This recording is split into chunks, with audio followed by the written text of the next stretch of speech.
চোখের বদ নজর কিন্তু সত্য, যদিও বা বর্তমান বিজ্ঞান এগুলোকে স্বীকার করে না। আর বিজ্ঞান কোনো কিছুকে স্বীকার করলেই আমরা মানব, আর স্বীকার না করলে মানব না। এটা একটা কুফুরি আকীদা। কি আকীদা? কুফুরি আকীদা। বিজ্ঞান, যুক্তি, দর্শন এগুলো আল্লাহর বিধানের আওতাধীন। আল্লাহ পাকের বিধান এবং ওহী বিজ্ঞান, যুক্তি, দর্শনের আওতাধীন নয়। এই কনসেপ্টটা মুসলিমদেরকে আগে ক্লিয়ার করতে হবে। আল্লাহ রাব্বুল আলামিন তার ওহীর মধ্যে যে জ্ঞান নাজিল করেছেন এটা চূড়ান্ত। কোনো জ্ঞান যদি এর ভিতরে পড়ে যায় সেটা আমরা গ্রহণ করব, যেটা এর বাইরে চলে যাবে সেটাকে গ্রহণ করার প্রয়োজন নাই। দুর্ভাগ্যজনক হচ্ছে পশ্চিমারা সর্বপ্রথম নষ্ট করে দিয়েছে মুসলিম কমিউনিটিগুলোর পলিটিক্যাল সিস্টেম।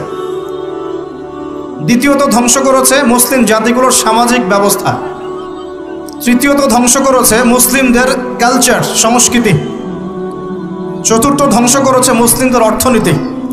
আর এখন ধ্বংস করতে চাচ্ছে মুসলিমদের শিক্ষানীতি। সর্বপ্রথম যে বিষটা দেওয়া হয়েছে পশ্চিমা সভ্যতা থেকে, সেটা হলো মুসলিমদের একটা কমিউনিটি ছিল ইউনাইটেড, এটাকে কেটে টুকরা টুকরা করে বিভক্ত করে ফেলা হয়েছে। এটা এক নাম্বার কাজ তারা করেছে। দুই নাম্বার, পলিটিক্যাল সিস্টেমগুলোর মধ্যে বিষ ঢুকিয়ে দেওয়া হয়েছে। বিষ, এখানে ভাইয়ে ভাইয়ে মারামারি করবে এখন, ভাই ভাই, দুজনেই ভাই।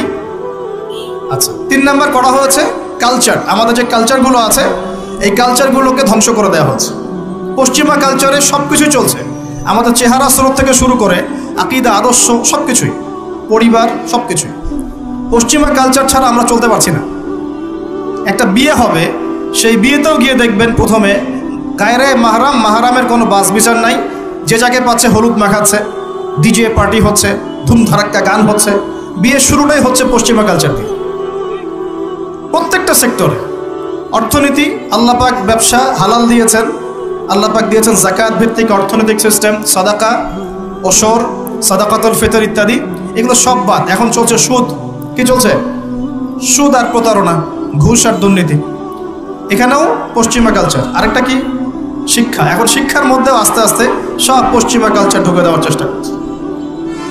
আর আমরা কি করছি আসলে? আমরা আপোষে মারামারি কাটাকাটি করছি, আপোষে গীবত, তহমত, সমালোচনায় ব্যস্ত আছি। কে কার ভুল ধরবো, কে কাকে আন্ডারস্টিমেট করব, কে কাকে অনলাইনে ধুয়ে রেখে দিব, এগুলোই আমাদের কাজ।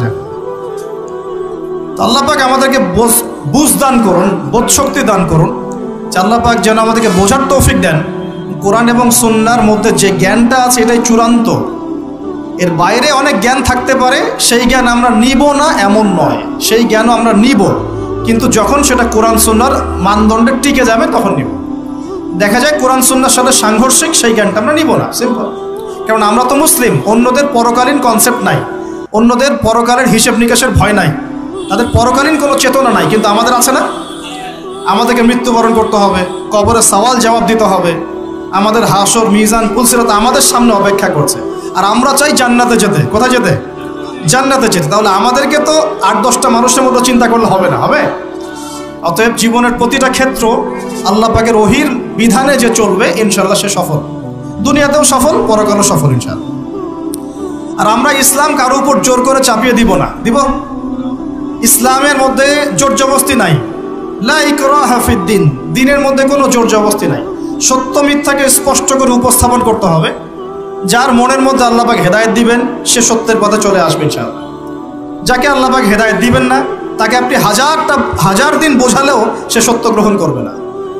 অতএব ফাযাক্কির ইন্নামা আনতা মুযাক্কির, আল্লাহ পাক বলেছেন তুমি উপদেশ দাও, তুমি শুধু উপদেশ দাতা মাত্র। লাস্তা আলাইহিম বিমুসাইতির, তুমি কারো প্রতি দারোগা নও, কাউকে চাপিয়ে দিতে পারবে না। ফাযাক্কির ইন নাফাআতিয যিকরা, উপদেশ দাও, যদি উপদেশ কাজে লাগে। সায়াযাক্কারু মান ইয়াখশা, যে আল্লাহকে ভয় করে সে অচিরেই কিন্তু উপদেশ গ্রহণ করবে। আল্লাহ পাক আমাদের সবাইকে আল্লাহর উপদেশ অর্থাৎ কোরআন সুন্নাহর ওহীর জ্ঞান অর্জন করার তৌফিক দান করুন এবং সেই জ্ঞান অনুযায়ী আমল করার তৌফিক দান করুন।